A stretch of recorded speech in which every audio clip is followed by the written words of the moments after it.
technical difficulties. Who is your helper over there, Randy? Lauren. Thank you, Lauren, for your help. Very much.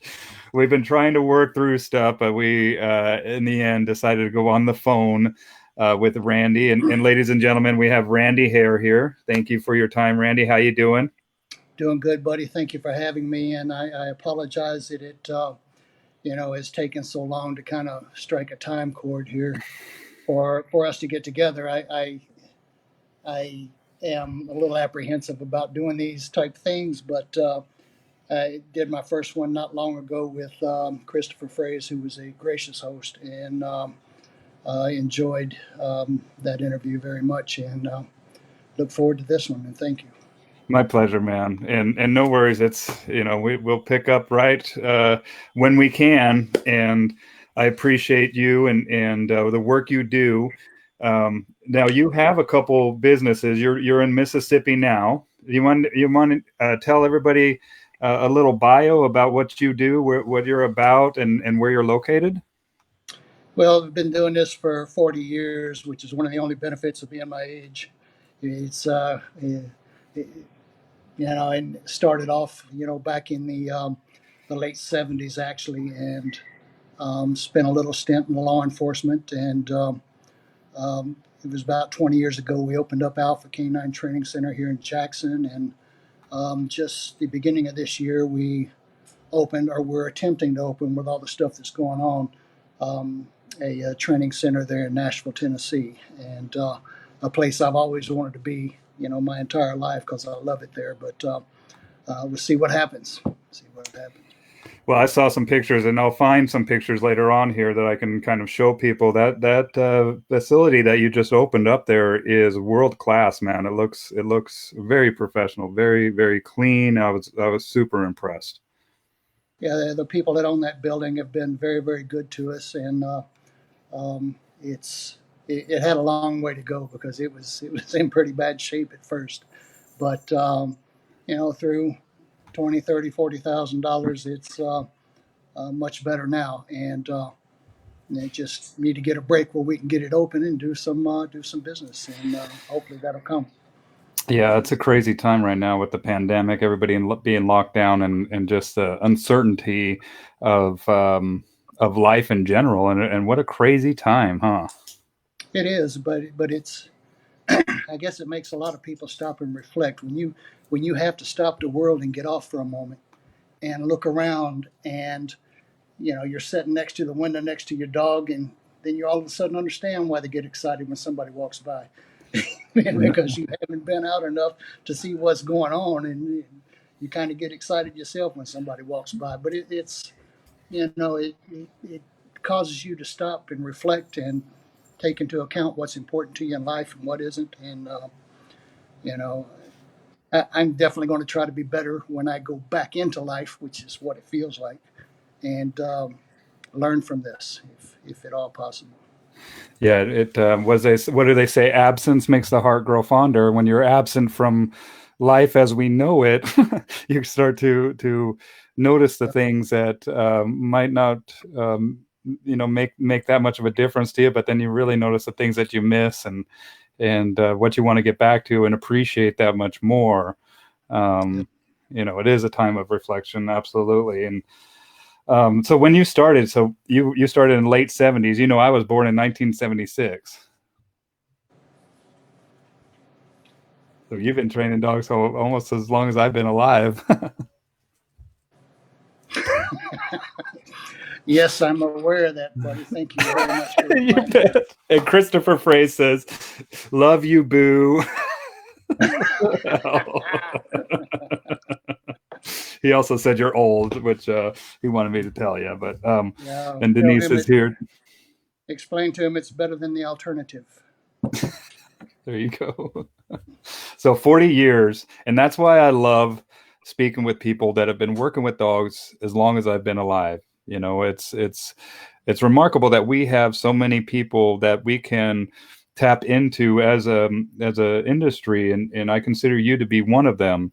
When we got a lot of new dog trainers that I don't think, and I think should take the time to kind of check in with the old guard and see if there's anything that they can learn from your past mistakes, or what I call borrowing scars, and so they don't make the same mistakes, and we can carry on further instead of trying to spin the tires in places that have already kind of been covered. Does that make sense? It does, and even 40 years, there's not a day goes by that I don't learn something in this business. And the days when they do start going by that you think you know everything, and it's about time, to get out of it. You always learn, and you never put yourself on such a pedestal that you can't, learn from somebody else, regardless of who they are. And it's an important part of this business. And it seems like when you're younger and you're coming up, you're so full of piss and vinegar, and you get into yang-yas and all this with other people. And then as you get a little older, you mature a little bit, and that kind of stuff just doesn't mean as much to you anymore. And but you get experienced enough where hopefully somebody one day will listen to the experience that you have and learn something from it, and regardless of who they are. Yeah. Well, and look at the dogs too. I always look at dogs and the dogs that people produce, and especially when with the work that you do with scent detection, there's such a poetry to that, man. It does something to me when I watch a dog working with their nose. You know? Yeah, it's incredible, whether it's tracking and trailing or what have you. It's funny how puppies, when they're born, nature saw fit to take their eyes and ears away from them for 10 days, and all they were able to use is their nose. Is that nature's way of letting the dog, damn cats? Is that Always nature? interrupting stuff. Is that is that yeah, is that nature? Go sit over there. Is that nature's way of showing the dog that, hey, that nose is going to be something very, very important to you in the future? And even in detection, we attempt to take the eyes and ears away from them again and have them just use their nose. We don't want them bothered by a lot of distractions and stuff of that nature. And it's funny. We can see how we come up and learn something from it, but we can see how dogs come up. Again, the first 10 days is the closest they'll be to their ancestors many hundreds of thousands of years ago. After that, the domestication part starts, and you have dogs utilizing their eyes and ears to learn what somebody sitting in front of them is doing with a cookie, and trying to sweet talk them and tell them, and all of a sudden the domestication starts. And they're always using their eyes and ears pretty much, and don't get a chance to use their nose until they're later, and somebody tries some sort of scent detection work. The dog's nose is a very important part of the survival of that species. And if we allow them to use it without getting in the way, we have a high probability of utilizing it to our advantage. Trailing and tracking. There's probably not many dogs out there that don't already know how to trail or track in some form. If you have a dog that is bonded to you, have somebody hold the dog, and you run about 100 yards off out into the woods and see how long it takes him to be standing next to you. Hmm. They Without already calling their name, without saying anything to alert them. Right. They already have a concept of what this is, and we just have to get them to do it under the pretense of what we have to do to be successful. And if we can do that, then they can help us. It's it's our notion as human beings that tries to manipulate this or force it, that causes problems in the interim, or when you finally get to the point where they have to really help you. And Yeah. detection Well, is much the same. I think that us as human beings working with these animals, I mean, we anthropomorphize them anyway, but we see the world with our eyes, and we hear it with our ears. And then I was thinking about times that we use our nose first. And really the only time I can think of is, I mean, gas leak. If you smell propane, you're like, what the hell? Or smell natural gas, making sure everything's off. And that's why we actually put those odors in those gases. Mm-hmm. Coffee in the morning, Coffee. smoke. If we Mm-hmm. smell smoke, that might be an indicator that something is dangerous. And And a then truck and a truck stop bathroom. stretch out bathroom, yeah, that we're like, whoa, deterrent, and then Well, and then like something that smells good, like baked cookies or something like that, like Pepe Le Pew. Remember in the cartoon when he's floating by the pie on the window and with Yes, his nose, food. Yep. And yes, but we, generally speaking, use our eyes first. And what's interesting about the olfactory scent, the sense of smell, is that it's one of the strongest scents even in human beings tied to memory. hmm, You know, when yep, I smell an old gasoline engine, I remember myself as a kid sitting next to my grandfather in the old truck, right? And right, yeah, my grandma, when I smell roses, essence of rose, I think of my grandma, and I'm, transported back to when I was a kid with her, and that nurturing, that loving feeling and warmth that gives me. And we only have 5 million sense cells, where some of these dogs have 120 to 200 million sense cells. That's like a postage stamp compared to a handkerchief, right? right. And so what an amazing tool they have. It's phenomenal, and we may not ever know what it's totally capable of. We may not ever know exactly how they generalize, but what we do know is it's a hell of a lot better than ours. And if we shape things in a certain way, we have a high probability of being able to use that particular sense to our advantage, whether it's in police work or in competitions or in nose work or any number of things. Um, and it's something that the dog, that species, was meant to do. And I'm happy to see nose work and some of those other venues come around, because it gives so many dogs a chance to utilize their nose in a sport that's a heck of a lot of fun. Yeah. And everybody can learn from it. Cops with their big egos can stop for a minute and look at what they're doing and learn something from it if they're not too proud. Is that And is that what happened to you as a cop? well, it was certainly a part of it. I could certainly see a whole lot of it. It when I first got my start in dogs, I started off with hunting dogs, Okay. and had a couple of beagles that I was wondering how the hell I was going to get these dogs trained. They were only 4 or 5 months old, and it's I took them out into the woods, and I was trying to think of the many different things I could do. I could kill a rabbit and drag the damn thing around. They could catch it and just tear it up, or yeah, just feed them rabbit for a week for dinner and see if it didn't strike or something. And as I'm sitting in the woods over here on this stump, I see the dogs burying around a what do you call it, a brush pile, Okay. and I hear one of them scream. And I said, "Oh, Missy must have stepped on a frog or something. Maybe what happened?" And they start burrowing down into this brush pile, and the screaming starts. And I said, "What the hell?" And this rabbit comes hauling butt out of this brush pile, and the dogs are hot after him. Lord, I was born a dog trainer then. I must have done it. Nobody else was standing there, when this happened. I that was my calling, Yeah. and these dogs took off after it, and my excitement quickly waned because they were getting further and further away. But as they got closer and closer to me, my heart started beating like this. I said, "My God, this is exciting," And I Yeah. could see the rabbit coming back. Hell, I didn't know that they went in a circle and came back. I didn't know that much about training. Obviously, they do. Hmm. And complete circle comes back to me, and as the rabbit's coming by, he eases past me and gives me a kind of a look, looks me up and down, and goes on past. And as I'm watching the dogs come, they were raising nine kinds of hell, and they weren't way over here off the track or way over here. They were right on him.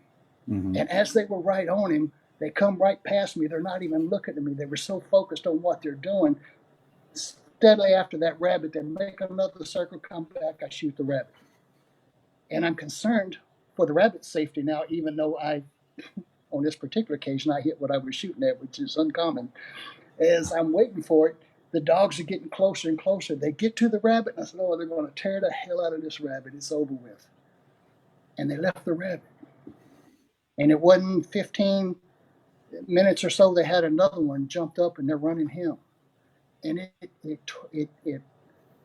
flabbergasted me as to why they didn't do something to this rabbit.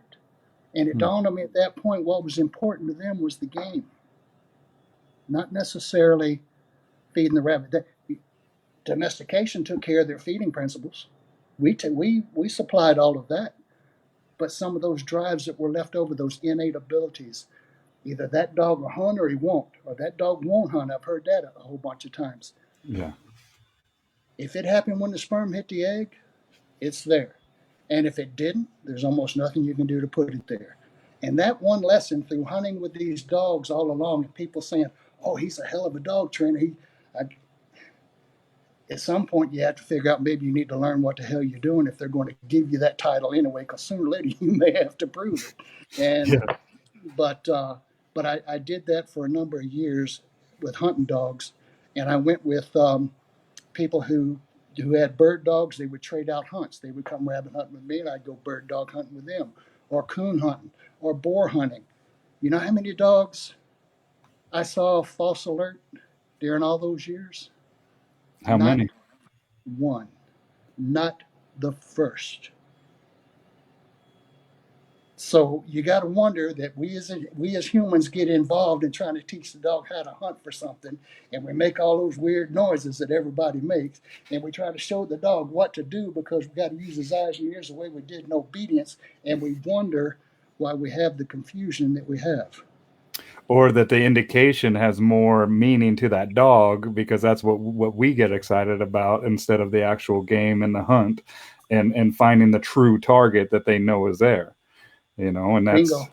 that's that true target, and that's survival mechanism too in there. But they also have, they have relationships that they get paid elsewhere, and so that hunt and that game is more fulfilling to them than the actual end target, which is chowing down on that catch. Paul McClay says, "Happening, boys, glad to catch this live. Hello from Scotland." Everybody around the world watches these. If you wherever you're at, just type in down below where you're at. I love to see where people are watching these from.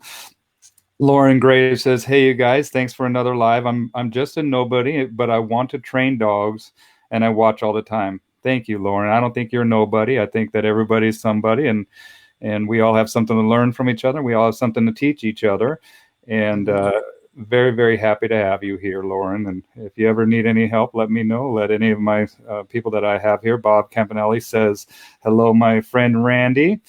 And Kathleen Habig says, "Let's train some dogs to track poachers in Botswana and Kenya," which is another way that we can utilize their nose to help us. But I think that that's very interesting. And watching those dogs, man, and you have like this aha moment of like, we are watching the majesty of nature, just unfold in front of us. Natural law, if you will, is vivid in front of our eyes, and we're experiencing that. And it's something that you didn't have to dance around and show this dog what to do. You just sat there and, Yeah, and waited, yeah. And you see these 14, 15-week-old kelpies you put out in front of a bunch of sheep, and they're herding these sheep like a master. Yes. Nobody taught these dogs that. The pointers, when they're out hunting and they catch that odor and they stop and they point, never saw one false alert. Nobody ever taught them that necessarily. They might have taught them to hold the point until they got there. But, this is something that happened when the sperm hit the egg. And, when I'm picking a detection dog, I'm looking for those qualities, those innate qualities that dog has. Drive building. You can't build anything if you don't have a foundation first. If you've got one that has 60%, you might be able to get it to 70, 75. But what I'm looking for is one that has 70 that can get to 80, or one that's showing 80 all the time and has the ability to think through that motor. But the motor has Right. got to be there. Everything is relative on how badly that dog wants what you have in order to do what it takes to obtain it. And that's the bait. We make this so much harder than what it is, so much harder, thinking that we have to do all these number of things, and it's natural to the animal, especially if he wants something. Now, if he doesn't want anything, then you're shooting pool with a rope, That's and right. yeah, Well, you can't make something that's not there. And there's a lot of different things that go into that. And Cindy Ann McManus says, "And yet people still refuse to accept genetics in a dog." And just like what Randy is saying here, and I've talked to some people that are service dog trainers that train legit service dogs for the blind, and I ask them, and they say 95% of it is genetics. I mean, it's you. An excellent trainer is not one that physically shows the dog what to do, but one that manipulates the environment in order to allow the animal to learn for himself.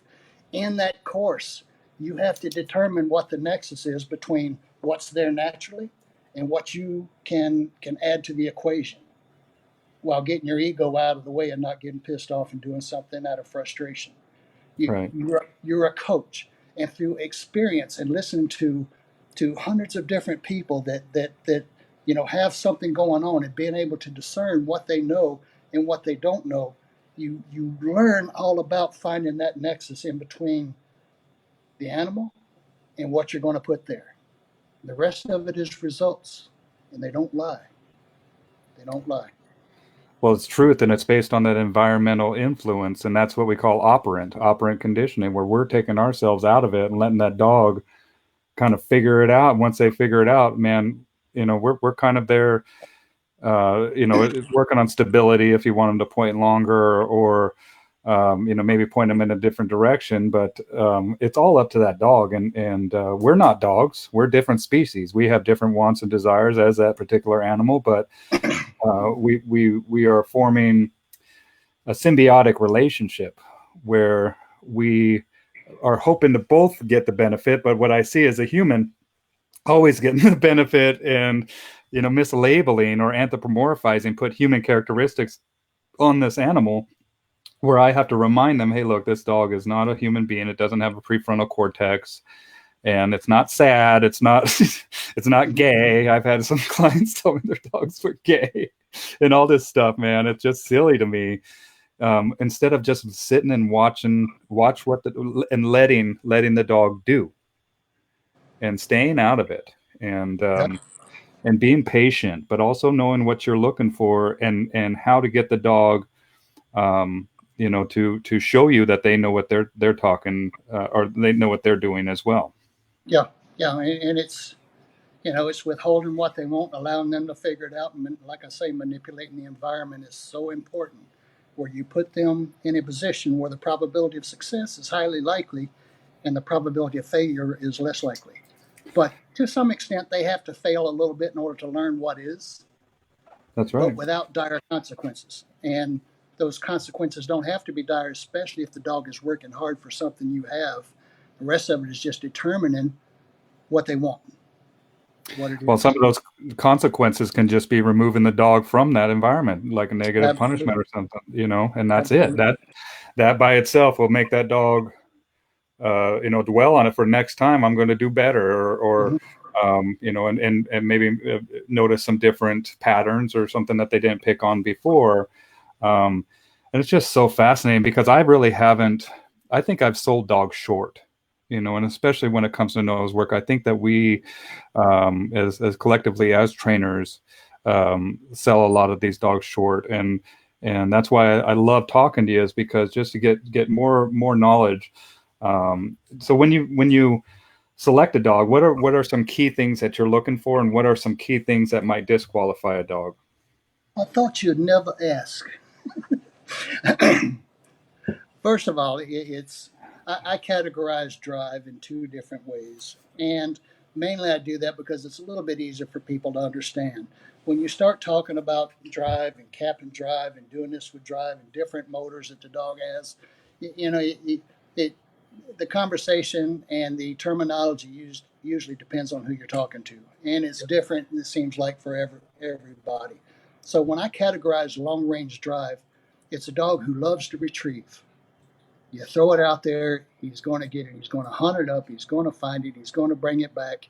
He's going to throw it at your feet. You pick it up, you chunk it out there again. He goes out there and gets it and comes back again. Close range drive is something that people decided they wanted, about 15 years ago. They wanted a dog that was possessive of the reward, possessive of the ball. They wanted to keep it for themselves. Again, I categorize this as short range drive in that the dog wants a close range contest with it. And if he has that close range contest when you let it go, he all of a sudden brings it back for another contest. We see this a lot in Schutzen work where I actually got most of my ideas in detection from. When I Really? see stuff, they say, yeah, you see some of those dogs out there, the sleeve is just like a toy. I Mhm. absolutely know that is true.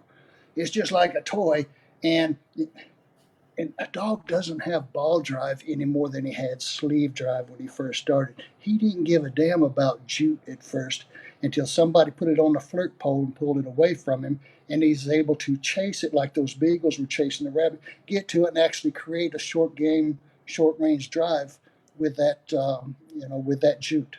All of a Right. sudden, that became important to him. We don't say that he has jute drive, but we'll say in a heartbeat the dog has ball drive. Right. There is no such thing. There's game that he attaches to this, and when he sees it, he anticipates that that game is going to happen. And that game has to do with whatever we want to do in order for him to get this. Now you think, my God, I've seen him dump those things over the dog's head. It can't be about that. You're right. It's never about the toy. Throwing it in over his head, all those different ways that you're delivering it. It's about the game that's involved in that. If he gets to the source and I deliver that ball and create that game at the source, every time I give him that little pull, that little wiggle, that little nerve fiber, if you will, that's still in that animal, the whole time he's got that thing and he's breathing in the odor of that substance and having game on here. And he never sees this or gets it in that game format unless he's at the source. The rest of it is just a dog figuring it out for himself. Mm. The dog's taught to detect odor. No, he's not. The odor is a clue that helps him get to the source. I will pay him when he gets to the source with the game that he absolutely lives for. And if he lives for that short range more than the long range, he'll give way to the long range. He'll still do it. But I've thrown it out there twice before, and they'll break away from the long range game and go to where the substance is, waiting for me to come and offer the short range game. Bite work, the dog brings the sleeve, slams it back into the helper. He's learned that the value of that object Yeah. is more valuable if it's with the individual that's going to create the game. Right. We could create the tug, create the pullback, create that fight, create the engagement. Yes, and all of that engagement has to do with being at a place that he's never been familiar with. When I worked the interstate out there on the highway, I it was tough because you get a dog out and this is not regular detection. This is not just messing around there in the in the training room or what have you. You've got 18 wheelers flying by at 70 miles an hour. Real life. You know, you may have rain, you may have glass and stuff that's on the road out there. You may have an individual behind you that's already seized a couple of ounces of weed and got it in his car. You just don't know. So you pay attention to the way the wind's coming, all the different things that are going on, the safety part of it. And when you get that dog downwind, either it means enough to him to catch that odor and follow it to the source, or it doesn't. If it doesn't, I've got the wrong dog. Mm. If it does, I never had to worry about being wrong because that's the only way he ever learned. So you prefer the close range drive then? I do, but if they've got close range drive, they always have a long range drive. But I've seen a bunch of them have the long range that didn't have the close range. Okay. Some people refer to it as, yeah, dog's got a little tug. A little tug is, and then he lets it go. I want him to want that thing. And when I drop my hand off of this one and pick up another one, boom, Yeah. boom, here he comes. That's what we'll do with we'll shake the one that we want, put movement in that, and then we deaden the one that we don't, and he's like, oh, boom, locks in on the other one, and then we Yeah. put, right, And why is he locking in on the other one?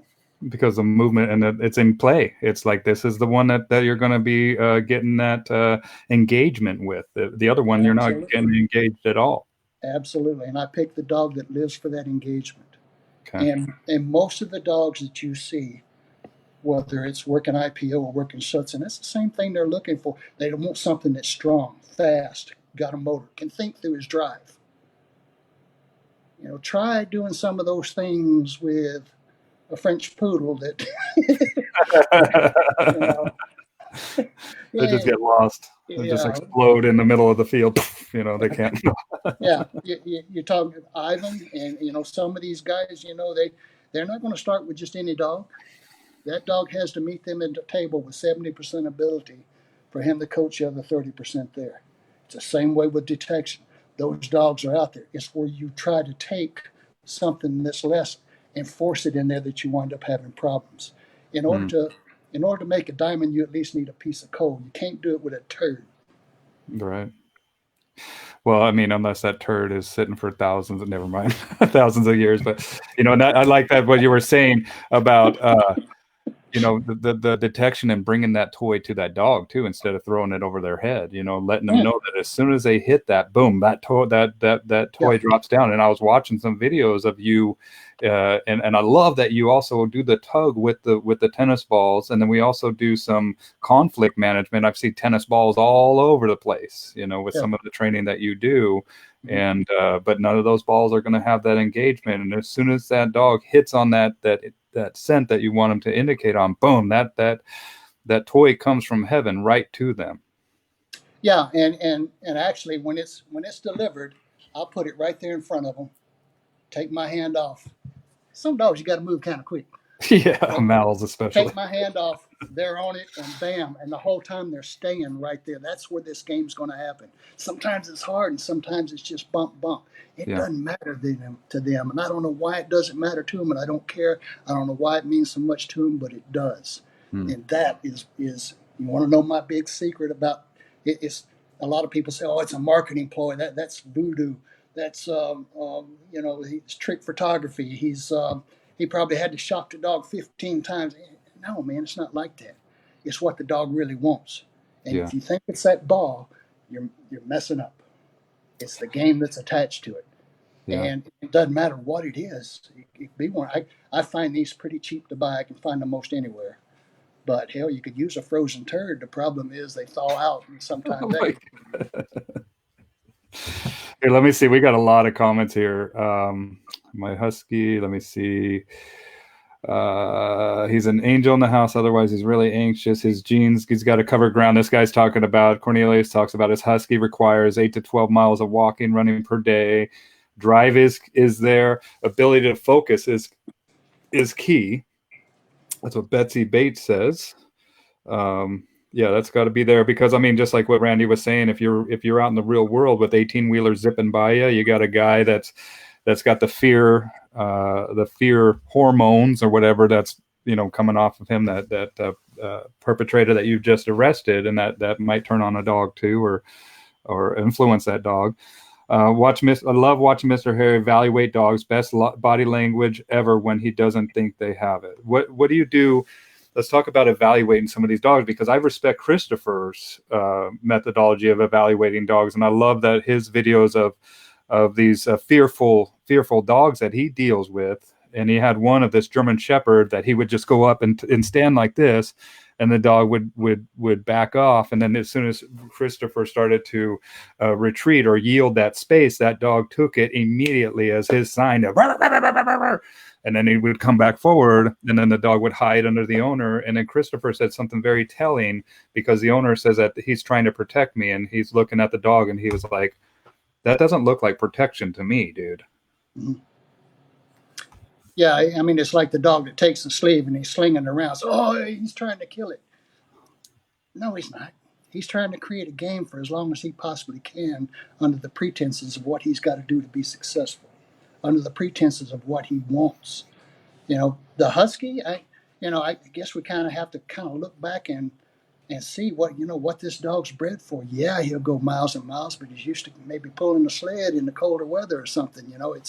It's um, it's funny how we as human beings can take dogs and pull them down evolution wise and come up with the pug, the French poodle, the schnauzer over here, that apparently from wolves, and not know any more than we do about training a damn dog. Mm. And you got to wonder, hey, how does that happen? You know, it's. I wish I had studied in history class, but I didn't. Yeah, you, and that's something that I would really like to know that nobody's been able to answer for me. Well, I mean, industrial revolution, technical revolution has changed the role of dramatically of the role of the canine in our lives in the last 100 years. Yeah, yeah.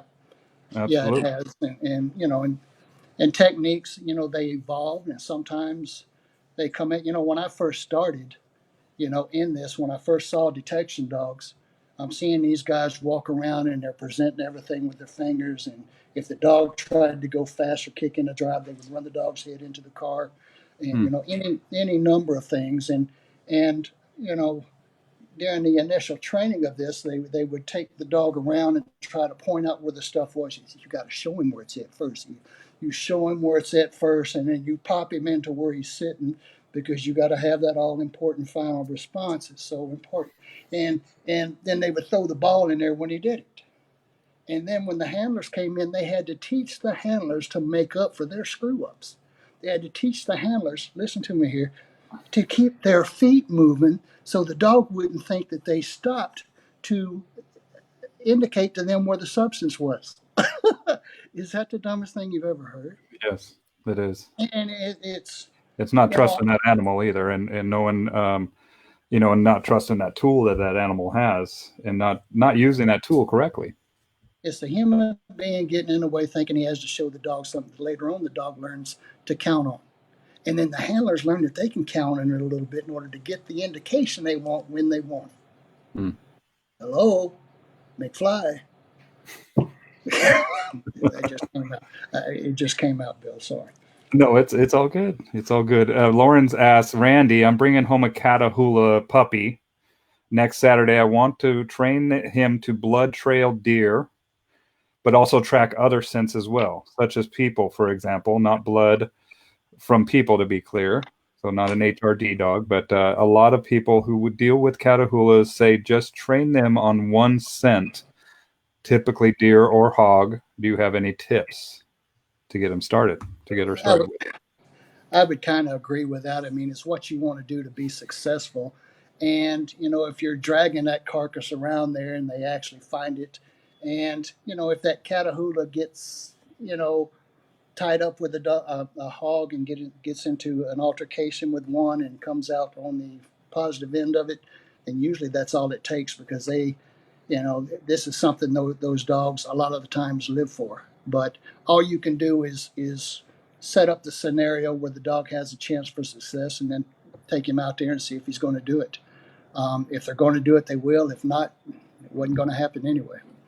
Um, yeah, for what that's worth. Okay.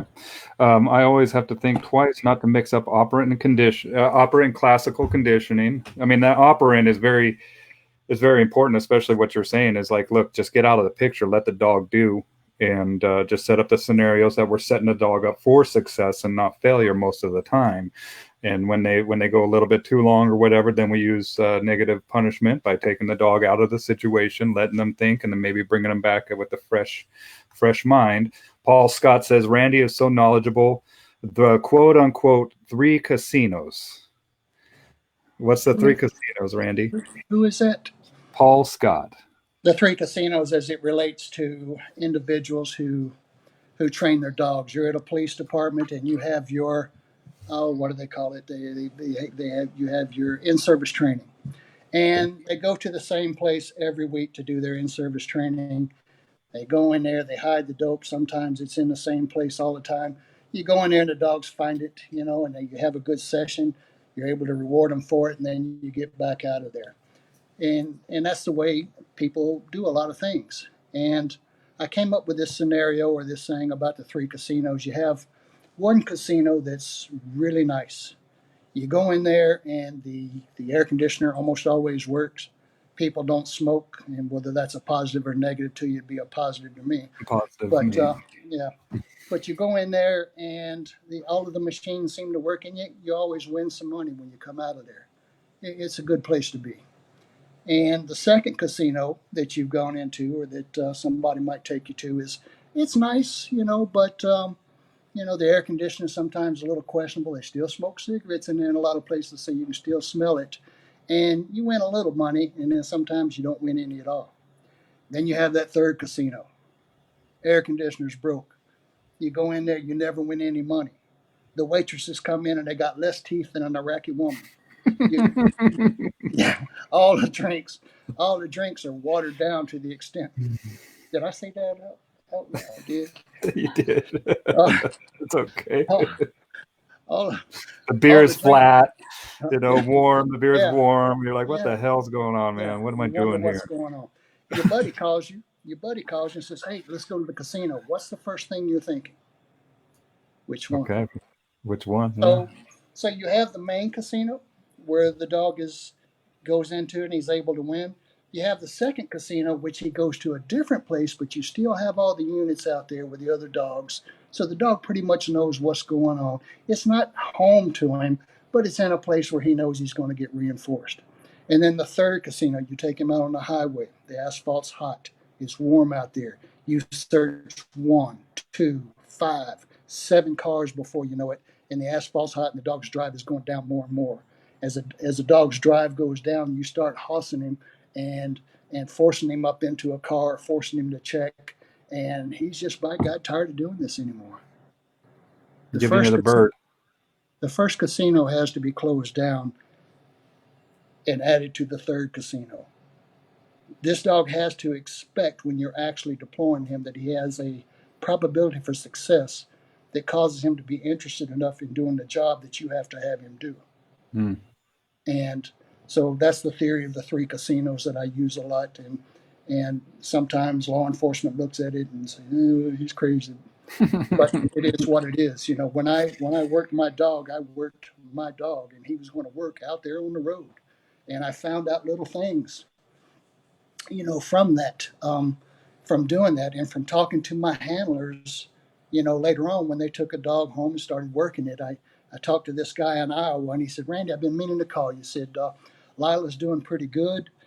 She's still kicking butt." He says, "But she just didn't seem to be herself.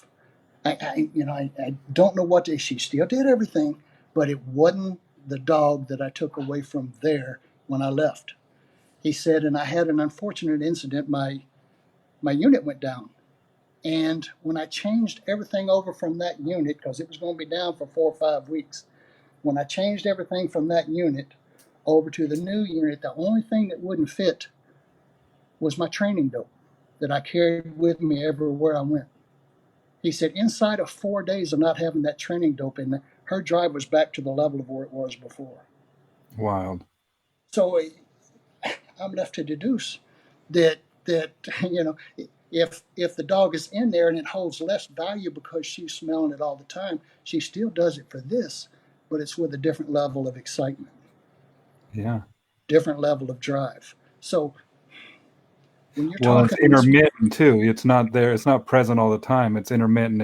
It's you're going to get paid today. You're not going to get paid, yeah, and sometimes you're going to get a jackpot, and sometimes you're going to get a little bit here and there. It reminds me of that Sapolsky, the dopamine drive with the monkeys. Have you seen that? Where the monkeys have to pull a lever. It's basically like casinos, like what you're talking about. mm, mm. You know. I was probably in one of them, but no, I haven't seen it. Yeah, that's interesting. It makes perfect sense to me. Makes Mm. perfect sense to me because you're basically saying, look, you need to add a little bit of I don't know, of comfort of something that dog wants. Otherwise, they're going to start to not want to go there. Yeah, Not want to. yeah.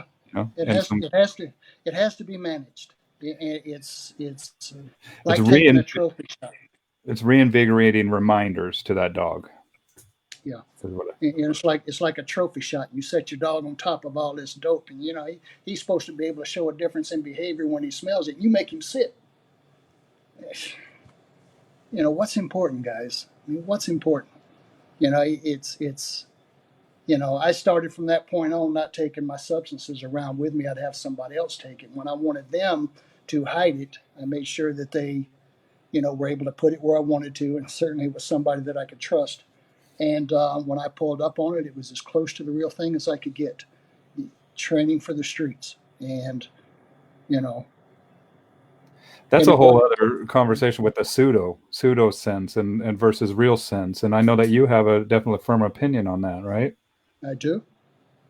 And what is that? You're not a fan of pseudos. Well, I haven't tried a whole lot of them. I've always been a proponent of training with real, but you know, certain pseudos that I have tried that people, asked me to try. I did, and I did not find favorable results with them. And it's people get a little bit butthurt about it, and they keep asking me questions about it. So I finally put together a test and put it on my website at randyhare.com, and people are welcome to go to it and welcome to look at it. I set up the test, the whole thing, and it may get a little bit boring, but I wanted to put everything in there, that I had. So that's the reason for my opinion. It's what I believe, but I implore everybody to make up your own mind. If Well, your in choice. dog training, I tell people, look, man, truth has to well, trust has is paramount, and truth is paramount as well. Mm, Is and without those two things, without truth, we don't have trust. We yeah, need the truth, and the dog's going to tell us the truth. And we can set up many different situations where that dog is going to show us, look, this is something that it's going to get the results that you want, and this is going to be something that might not be what you're looking for. I know I've heard that some of these pseudos might break down to like acetaminophen, or there's something other stuff that dog might indicate on that might not be the real substance. And so I'm not really too familiar with it, but I also see that there's a need to market this stuff, and this stuff is illegal. Like you can go to jail if you're in possession of this stuff. And I mean, how does that work? Do they give permission to like law enforcement to have just a small amount to work with dogs, or? well, a lot of people will go and get a DEA license, and with that, they have to have the state license for pharmaceutical license in order to legally hang on to those drugs. I had tried to implement a program with Mississippi Highway Patrol here a while back of a plug program, and the plug program was simply that anytime somebody made a stop out there on the interstate, it was context specific to our geographical area. That once the dope was seized, a plug would be taken out of that, in which the canine supervisor would be responsible for that between him and the evidence custodian. And, for the next 90 days, that dog was going to be worked on that before it rejoined the load that was taken off, especially right after they get a lab report from it. And that way the dogs are worked on the freshest stuff that's coming across the border, that's context specific to our geographical area, which is important. C4 from here is different than C4 that's over in Iraq. And when those guys go over there, they immediately get the C4 that's in Iraq and start working their dogs on that. And it only makes sense and common sense. And I have to tell you this, Bill. I had a case once when I was in law enforcement, and we did a buy bust where we stormed in on the house after a buy, and we were going to make the arrest and all that. And after it all went down, one of the guys comes out and says, "Looks that he dropped the bag of dope on the ground out there in the floor in the middle of the living room when we kicked in the door." Said, "You want to go ahead and give Awesome a hit on it?" And I said, "Yeah, I'd like to take him in." I take him in there, walking by the dope, and he goes by it, checks it, and just keeps going. I said, "What the hell is Oh going no. on here? Yeah. What kind of voodoo bullshit is this?" Yeah. And I bring him back by, "Bubba, come here, check. Nothing." And everybody's going, "Oh, goddamn Hair, boy, Randy's lost it. you Lost his Christ." touch. Yeah, and all that hooply too, and all those trophies and everything you got. And I take the dog back to the car, and and I'm crushed. I'm hurt. I'm looking at the dog. I said, "You got to be kidding me!" In front of all my cronies, all my boys, and I go in there, I pick up the bag. It looks like dope, smells like dope.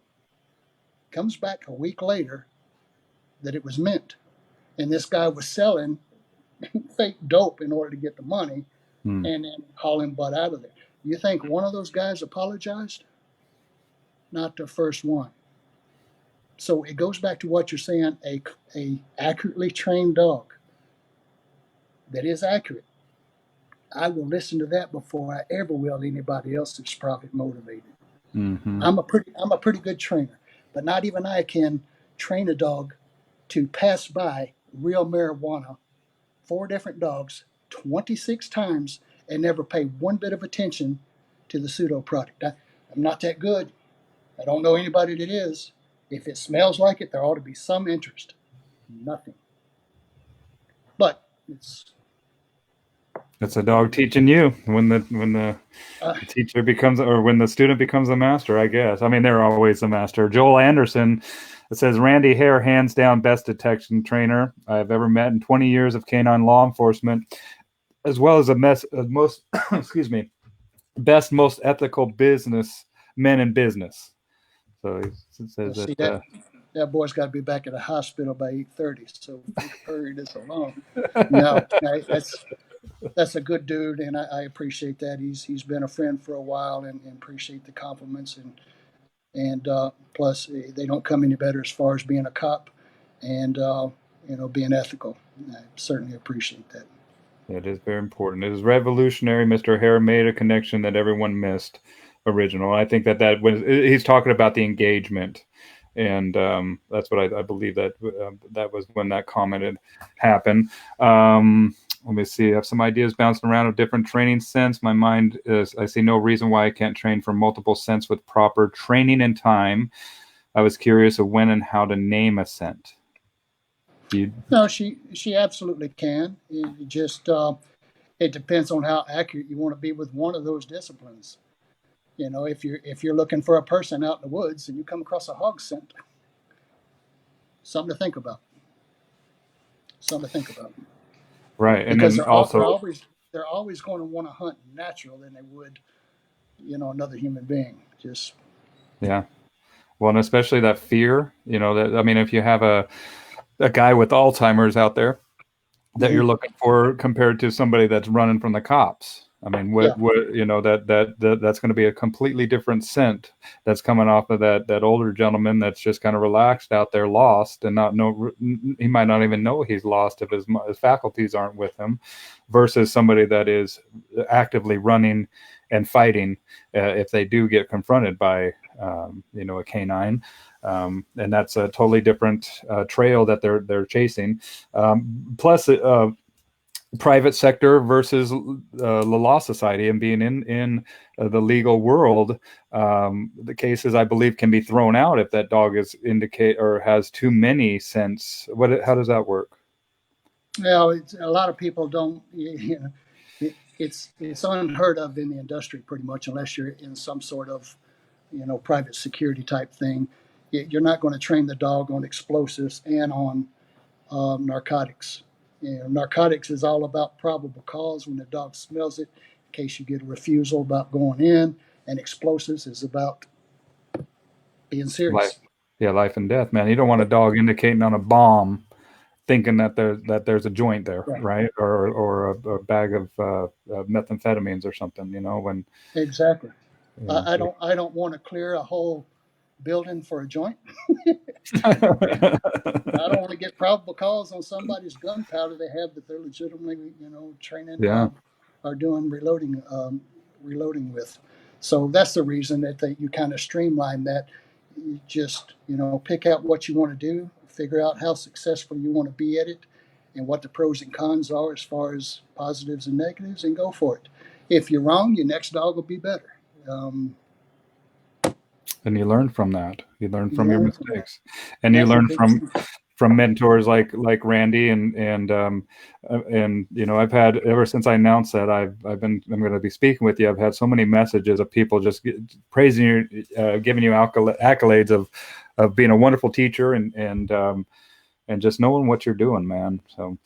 I have a ball lurcher, Jack Russell, and a catch dog mix that will hunt for boar, deer, or bobcat. If I don't call out what they're hunting for, then they automatically hunt rabbit and varmint. There you go. He's a Kong, but when Baggio retired, his favorite toy was a squeaky elephant.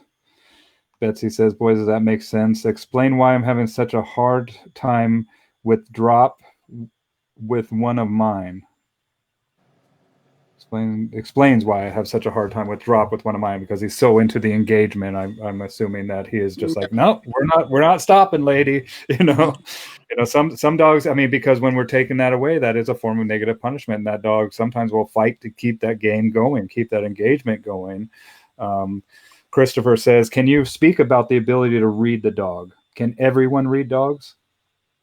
Well, it takes a little experience to know what you're looking at, and Jeff Shetler talks a lot about the proximity alert and how it's important to read that when the dog actually gets close to the quarry. And we have the same thing in narcotics detection and bomb detection. Is when that dog catches odor and he's working toward the source, it's very easy to see that if he's driven and know that he's going toward the source, and not so easy to read if he's out if he's and some of them hunt pretty fast, and you have to discern whether or not he's just actually hunting or when he catches that odor. But after you see it 5 or 6 times, you won't ever miss it. And it's difficult for me to explain without showing videos, but there are plenty of them, on our YouTube site, looking at the dog once he catches odor and then works it to the source. What's And your YouTube channel? there's Randy Hare. Randy Hare. Yeah, just Randy Hare. If I can find it. And then we're talking about cold to hot versus hot to cold. Yeah, it's well, most of it's always cold to hot, and every now and then I'll see one go out of odor, but he's working hard to get back in it, and that's another thing is one thing I can promise you is this: if you're dictating the dog around, going to doing the M&M search and all that stuff, it's hard to read the dog at all on that. He's waiting for you to slow down a little bit so he can stop and get paid. And in most cases, if you back off and let him do it, he catches that odor, goes over to the source, and whatever his indication happens to be, you're able to read that. And yeah, especially if it's important to him to get there. Well, good thing I can share the screen here, and I found Randy Cole. I don't know if that's you or Jason video. Cole. It says Randy. Well, it's your Randy Hare. Here, I'm going to put this on here so you can see what I'm talking about here. Show in stream. I'm going to put this on solo, so this is all that we're looking at here. And it looks like we got that's where me and this little kid got into a fight. That's nothing. Oh, this is nothing? Okay, never mind then. Here, let me find out what else we got here. Is there any of Let me these see videos? what you got there. Scroll it across and let's look. Here, let me do the there's video. One in there. I think that this is, yeah, so we got a bunch of these. How about GSD training day 3? We have Randy Hare PK9 article. Yeah, just play the one that we have the one in the white van up there. Right here. And let's see what. So here we go. The white van. I thought this was the white van. And since you're playing that, it's one of those. That's one of those videos where you see, the dog bringing the sleeve back to the helper and trying to create that game, and that's basically another one. And this is one with all the balls laying around. You still see him bringing the ball with the string back to the substance. This is where this party's going to happen. Nowhere else. Wow. And he's trying to engage on his own. It's funny how you see them do some natural things like putting their foot on the substance to control the game. Mm-hmm. Wiggling the rabbit. The only reason for me coming up there is to make sure that game happens. The same thing's happening right here. No, you will play with me. Yeah, look at that. Bam. And it's just that engagement that we were talking about, And then letting go, drop that engagement, boom, right back to you. That's what he lives for, my brother. Yeah. Not that damn sleeve. I believe it. And then we wonder why the dogs are equipment oriented when we actually do police work. Yeah, here's a good one. Hang tight. Boom. Everybody see when he stops? Right place, right there. If you can't read that, something wrong here. Wow. Here we go. He's in odor, fighting toward the source. Gets there, boom. Wow.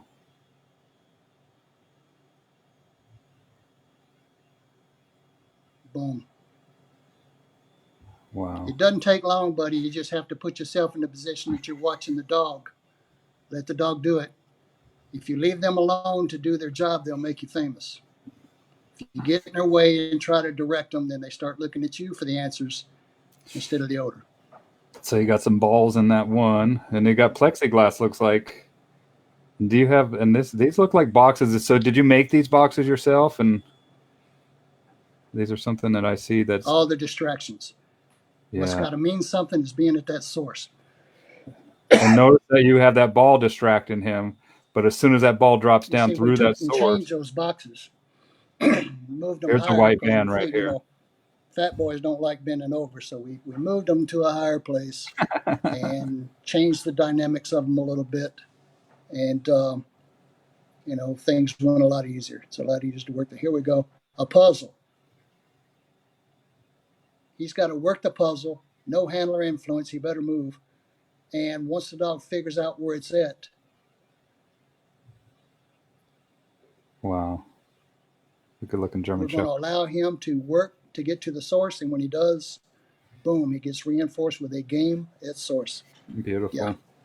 And we got some of your old. Is anybody there? I don't hear anybody talking. Yeah, can you hear me? Can you hear me? Check, check, check. Check. Uh-oh, hold on. Let me pull this down. Can you hear me, Randy? Randy? Uh-oh.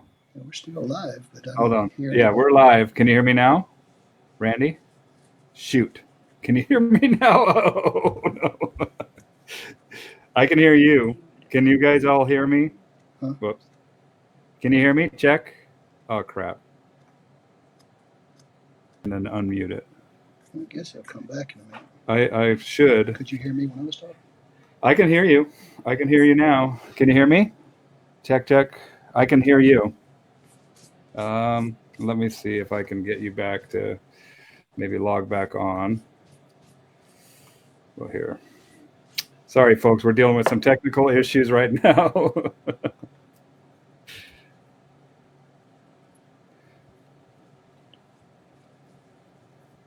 And there we go. I sent him a message on Messenger, so hopefully, can you hear me, Randy? Bill, if you can hear me, the screen's blank. Oh, the screen is blank too. Can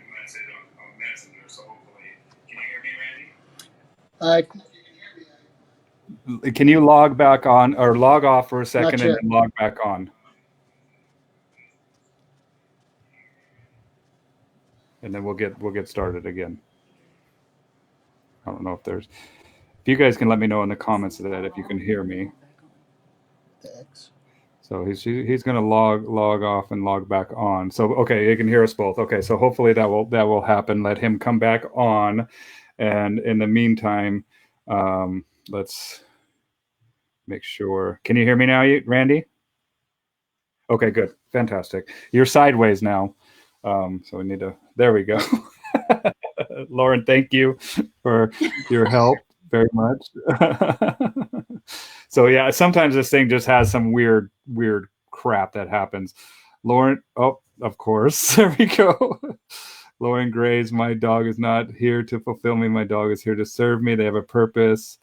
Definitely do. Where's the thank you very wipe out ultimate kind of mutual regular fulfillment. There we go. So there we go.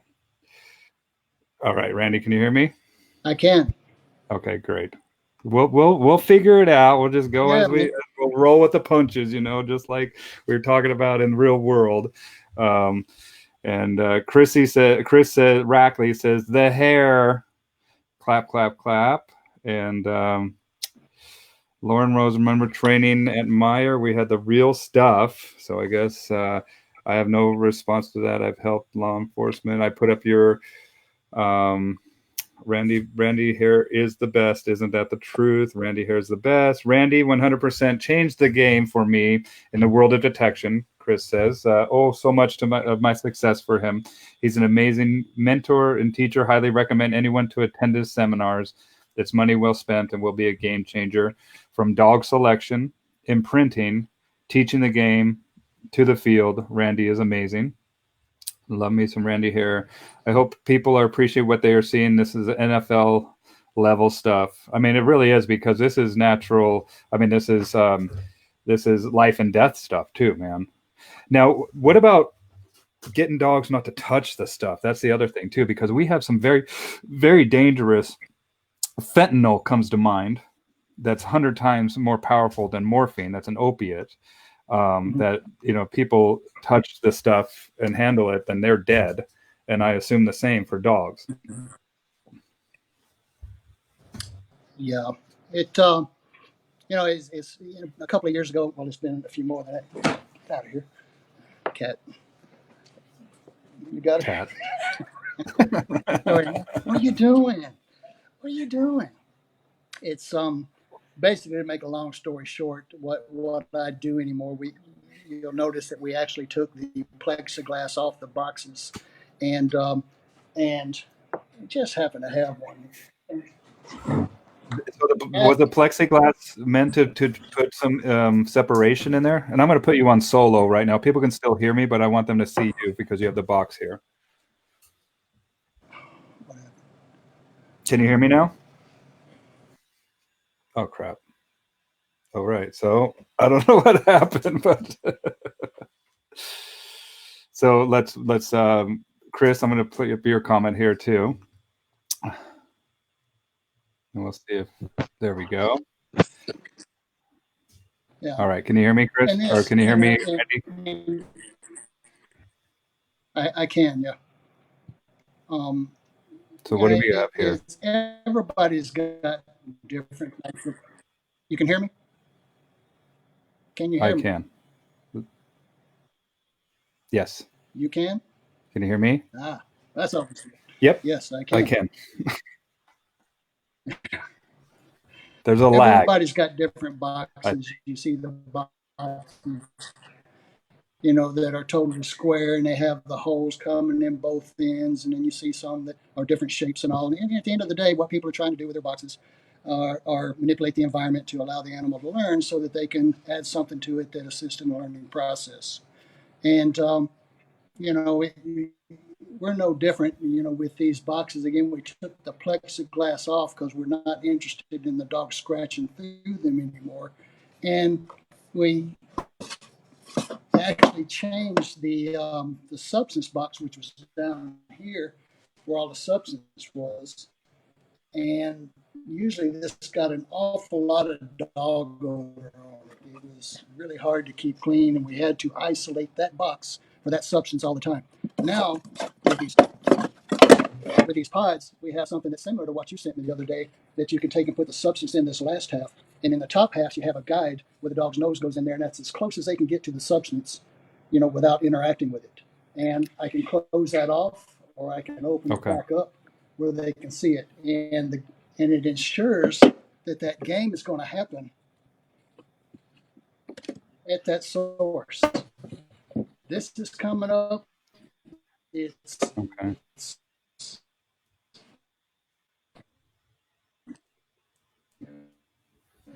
Let me see. It's really. Yeah. There we go. It's kind of blurry. I don't know if the connection is loud here. You have a pod in there that encapsulates the odor. You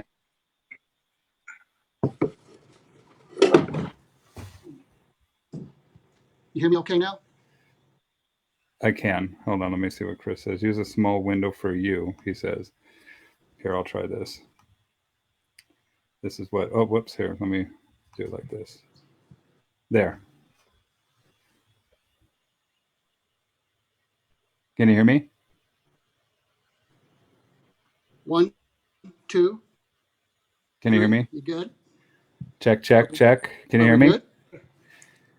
Can you hear me? Yeah, we're good. Hear you. Yes.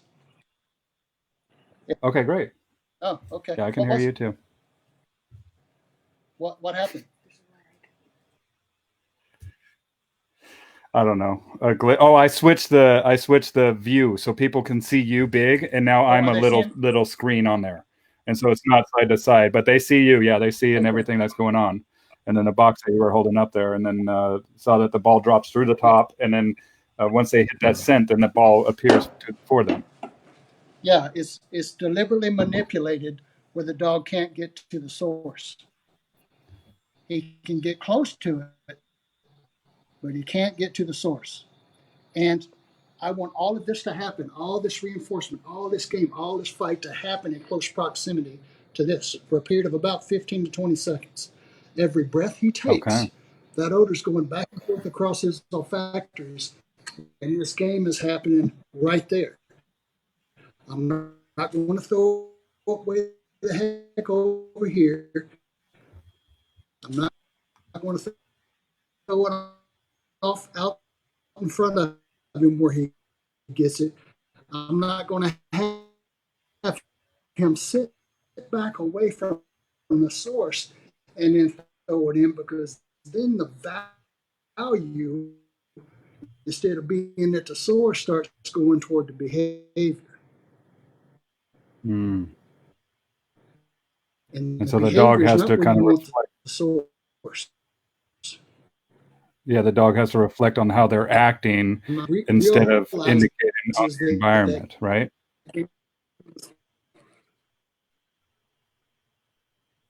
yes, yes, the game is at the source. Mm-hmm. And if I Yeah, I pull don't know him what's away going on from with the the source and internet, let but go, I hear you. he goes back just like the dog goes back to the helper with the sleeve. Remember? Got it. And when he does, Yeah. I move in and create that game. And it doesn't have to be much. It doesn't have to be a war. You see people, if you want to switch that back, you can. It's up to you. To further, what I'm doing, I never give the dog a chance to interact with the substance. He gets close to it, but I never give him a chance to interact with it. And if he doesn't have the chance to interact with it, he doesn't try. Now, if I were to put that odor on a towel and fight with him, then he goes back to the origin of the odor, which is now the towel, and learns how to release his energy into the substance. Because it does, for all practical purposes, become the origin of the substance, of the odor. Yeah? Yeah.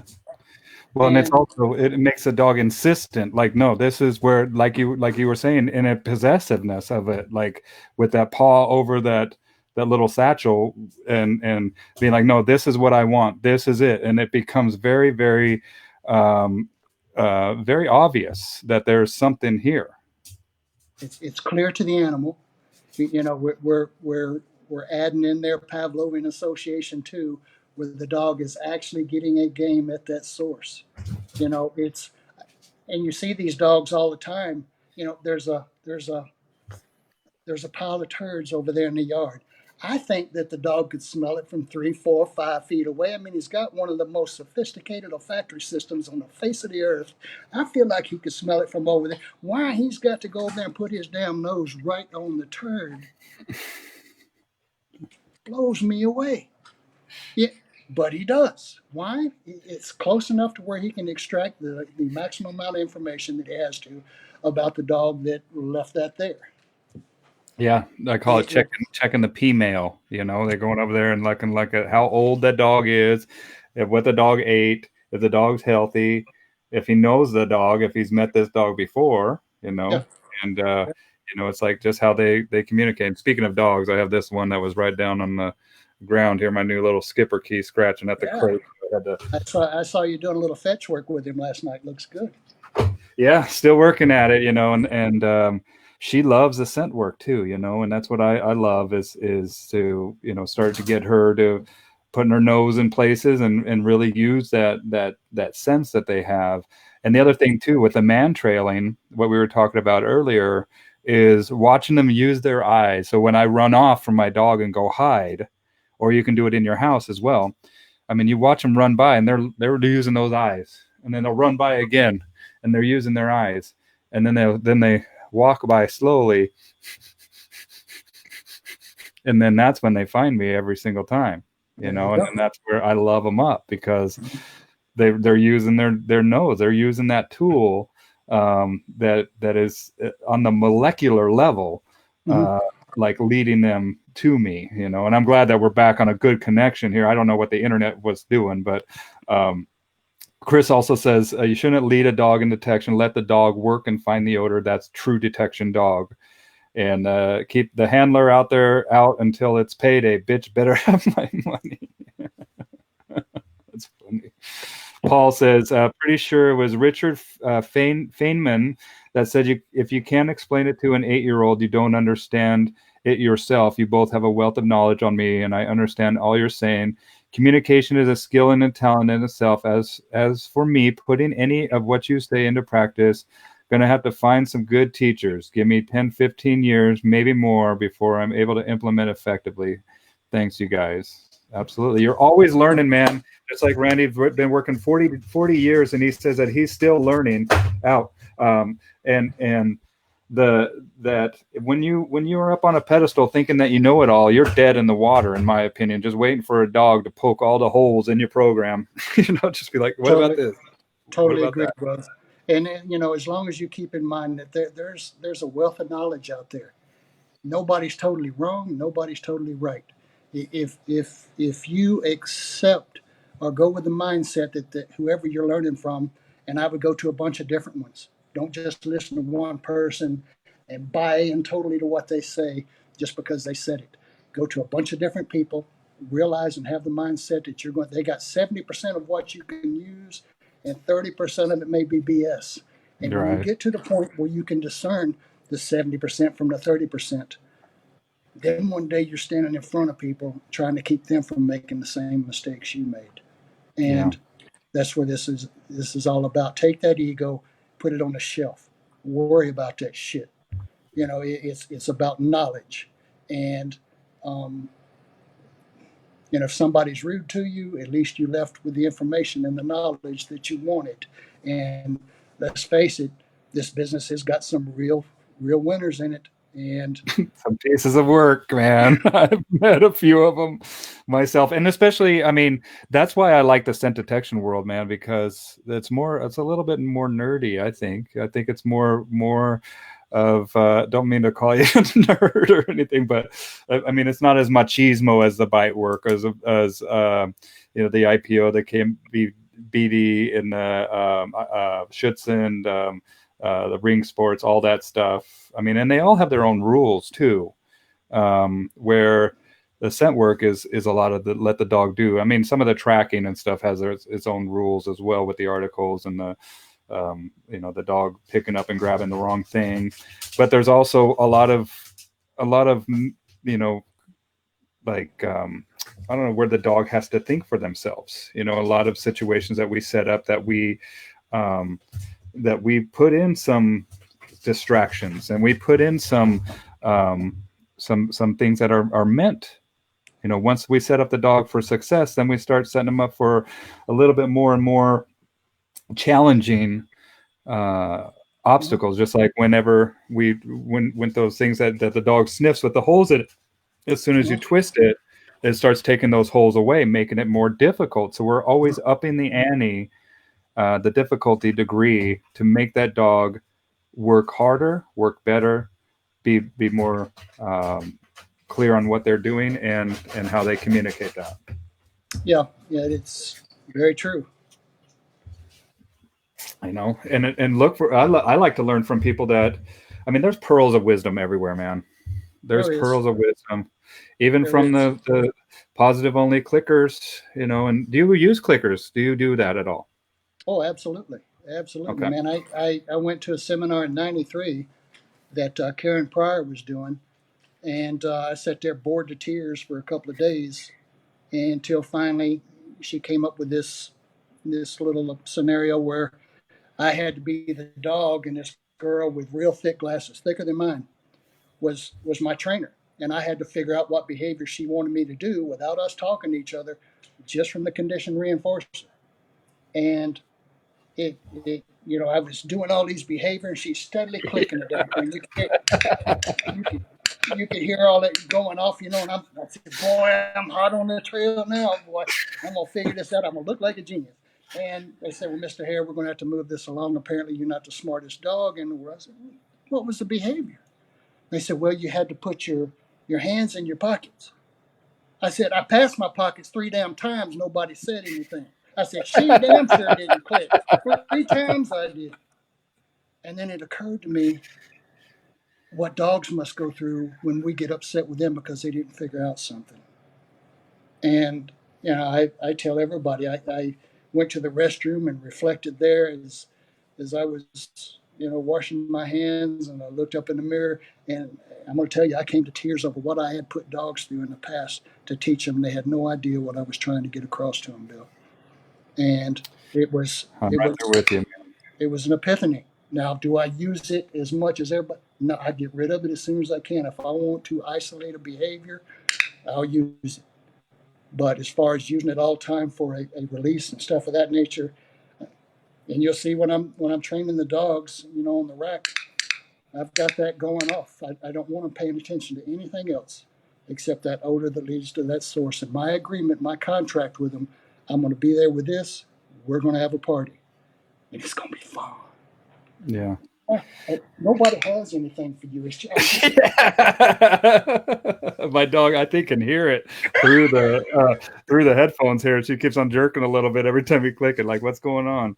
And it's a very difficult time to be a dog, absolutely. And we do that too. And that's what I recommend to people, man. Try shaping your friend. Try, have 2 or 3 people there.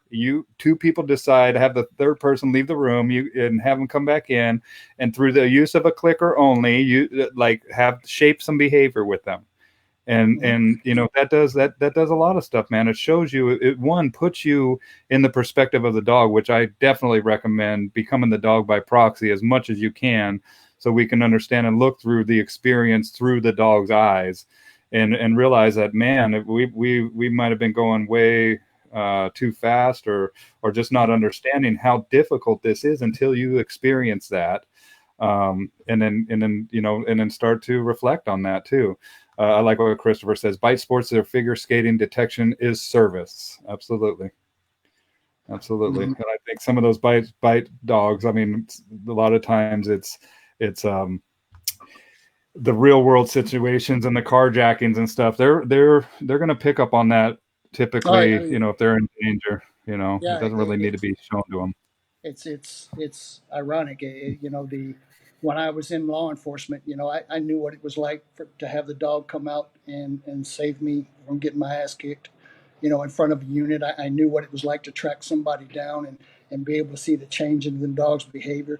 And another thing you were talking about, the adrenaline while ago. Yeah, when somebody commits a crime and they're running from you and they're putting off that adrenaline funk, tracking is so much easier then. But Oh, yeah.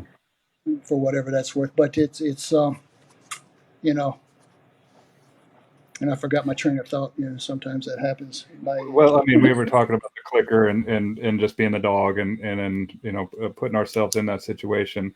But Mhm. sometimes, man, especially as a dog trainer, we have these moments of harsh truth that, Yeah, man, yeah, we kind of failed some of these dogs, and I definitely. look back, and whether it be competing motivators for that animal, and us like being insistent instead of learning from watching that dog, like you did with those beagles, um, and Yeah, seeing the majesty in front of our eyes of the dog being a dog, right? yeah, yeah. And that's where you learn. When you get to the point to where you can actually learn from what the dog's doing, things are so much easier. But you got to put that ego to the side and do it. That mirror is a lonely place to get in front of and realize, okay, what'd you do? What the hell were you thinking? What did you do? And face yourself. But a lot of them want to hide behind their ego, and that's a lonely place to be, and a hard place for the dog to be. Well, we're not going to make progress behind that ego. We're going to make progress coming together and being a little bit vulnerable, not just with each other, but also with ourselves. One of the most powerful statements that we can make as an individual, not just a dog trainer, but as an individual, is, I was wrong. It's hard to say, and it And a lot of happens people a lot. refuse to say it. But I say it all the time in my personal relationship here because usually it's true. Yeah. She, Dogs don't lie, Cindy Ann McManus said. You know, yeah, they might do some behavior that gets their situation to mhm. be better, but they're not going to lie. And they're gonna seek out that which they desire, which is engagement. And but we have to engage in that right way, that dog wants more of it. And when we do, you're going to know it, because the dog's like, now you're talking, Yeah, now you're talking my language, yeah, you yeah. know. That's when you get the feedback and you get the reinforcement and you get the success. And there are some people out there, that you look at this and you can tell that they've walked that walk. Yeah, Ariel Peldunas, Pat Nolan, Bart Ballon. When you see speed, accuracy, and harmony all wrapped into one, they didn't get there by proxy. They didn't get there by collecting some classes somewhere. And it's those are the type of people that you want to learn from and find out what they're doing. And Yeah. there's some, and if I skip some people, I'm sorry. There's just some ones that jumped in my mind, but um, yeah, it's an exciting time in dog training, and at the same time, it's you know with social media, there's a double-edged sword, and but take the good parts and try to ignore the bad parts and Well, learn. I think watch the dog and read that dog, and know when you're looking at a dog that's doing something, as Bart and Michael Bellens call it, heart and soul. Mm-hmm. Where they want a dog to do on cue with heart and soul. And when they see a dog that's flattened out, or the dog that is kind of, really, really not enjoying what they're doing, Yeah, there's something that you can do to retweak that relationship to kind of make that a little bit better.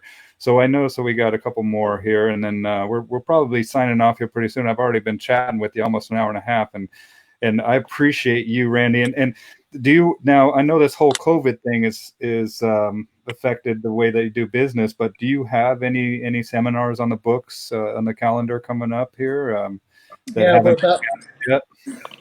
We're about to go ahead and introduce our 2 week course that we have that's real popular for the first 2 weeks of June, unless something happened and the apocalypse comes back. I'm speaking, I think, in September at the Blue Line, and probably in August at the AKC conference they have over in the Carolinas. Um, but as far as other seminars, everything pretty much got canceled when the apocalypse started. So, yeah, everybody's trying to work their way back into it. But man, I'll sure be glad when I can get back in touch with some people, huh? Yeah, no kidding. Well, at least we have this in the meantime where people Mm-hmm. can, tap in and find out. And if you've never heard of Randy, then, where have you been, first off, but also check out what he's got. He's been around quite a bit. We have a couple more questions here. Do you train to track the scent of adrenaline? How can you extract the scent versus a drug, for example? How can you extract what now? Adrenaline. He's wondering, if do you train to track the scent of adrenaline? And I'm assuming if you do, how can you extract that scent versus a drug, for example? I don't know how you would extract it. What I can tell you is that when a dog is tracking somebody that's committed some sort of crime and that adrenaline funk is going off, that they're very easy to track. I can tell you that the beagles, when they got after a rabbit in woods that were infested with rabbits, I never saw them stopping and go after another one. You Hmm. see, it's something in the canines, They're olfactory predators. sense. Yeah, I mean they know what they're on. If they constantly went off to another animal that they smelled, they wouldn't be able to take advantage of the fatigue and actually catch this animal and bring it into their being. I don't know why a dog goes to the track and maybe goes 3 or 4 steps the wrong way and then comes back and goes the right way, but he's able to. I can't explain to you a whole bunch of things that they're able to do, but they can, and we may not ever know exactly why. Hmm. But we can speculate and realize that they are capable, and if they are capable, we can use it to our advantage. I can't tell you how you would extract the adrenaline odor away from the regular.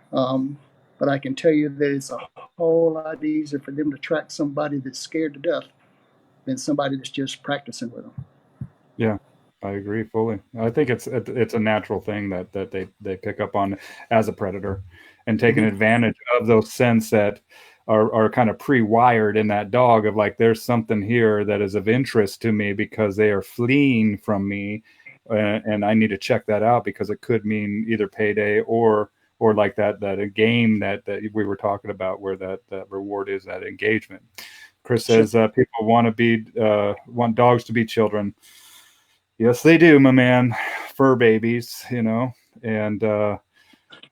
it's cruel to put that expectation on them. Mommy's been drinking when the stubborn dog don't listen.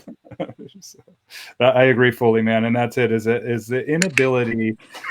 Good job, Chris. You get a little treat. Is that inability to become the dog by proxy. And that's where I tell people, like, get in behind the eyes, like look through the world of this dang dog, like become that dog and watch them act and watch them do. And that's why these clicker exercises are very important, in my opinion, because it allows that script to be flipped and for them to kind of figure out by shaping what exactly they need to be doing. Yeah, it's like a saying that I use all the time is in this big conflict between what the dog is and what it is, he's the only one that can't tell his side of the story. Mm, The only dog in a hunt that can't tell his side of the story and have humans understand what he's really going through. But through experience and continuing to gather that experience, you're able to figure out what that is from his behavior. But you better have seen it several times in order to be able to recognize it. yeah, There's very little substitute for experience in this business. If you don't have it, cool. Just keep striving to get better. And there's no shortcuts really. It just you yeah. keep working and it Well, keeps coming. observation too. Observation without reaction, and just Mhm. like looking at what is, and not making explanations or sugarcoating what is, but to watch it for what it is, Sure. and to recognize patterns. We are pattern, and when you recognize patterns and you really recognize that pattern, you can take it a step further and tap into that principle, and that's where you start to really get to that phase where you're engaging and teaching and becoming that team with that dog. So Sure. cool, man. Well, I think what do you anything else that you want to bring up that I haven't talked about? Randy's got jokes. I'm sure you do. uh, oh, okay, so be canine pomorphic instead of anthropomorphic. Yes, there you go, become the dog. And that's where I like when people say my dog's got the best personality. I'm like temperament. I'm like, it's not a person. It's not, it's Yeah. I that's one of my little pet peeves. Hmm. Um, like discerning between an athlete taking a run versus a criminal fleeing. That's what this for the adrenaline. I think that it's a totally different ball game when you're fleeing from somebody versus out and taking a run. Your chemical makeup is very, very different. Yeah. And I would maybe get Jeff Shetler on, and he would be the one to talk to about this as far as the trailing goes. Okay. Lucy Newton's also a good one who, knows a lot about tracking and trailing and is been in law enforcement, and any of these people who have done it. It's just easier to see when you've done it than it is when you're thinking about it. Well, what might be the difference? I can just tell you that there is one. I can't explain why it is, but I certainly think it has something to do with the dog's predatory instincts that cause him to be able to discern what's scared and what isn't. Where'd Yeah. that rabbit come from? That's what who Oh, just that's the yawned. dog. No, that's the noise that she just makes when she yawns, man. This dog is so cool, dude. Good. We're I thought that was a rabbit.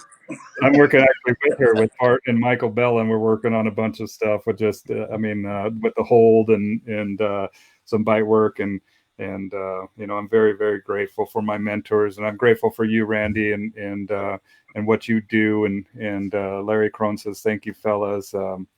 And thank you both. Information's versus experience, and that experience, that's where that expert word comes from, is from experience. And I think a lot of people are claiming to be expert without that very needed variable of experience. Well, tell Larry, along with that comes arthritis and ibuprofen. Yeah, no kidding. Awesome. Well, how do people get a hold of you? What's the best way? Just randyhare.com or Yeah, we have randyhare.com, and then I have alphacanine.com. Alpha That's, Canine?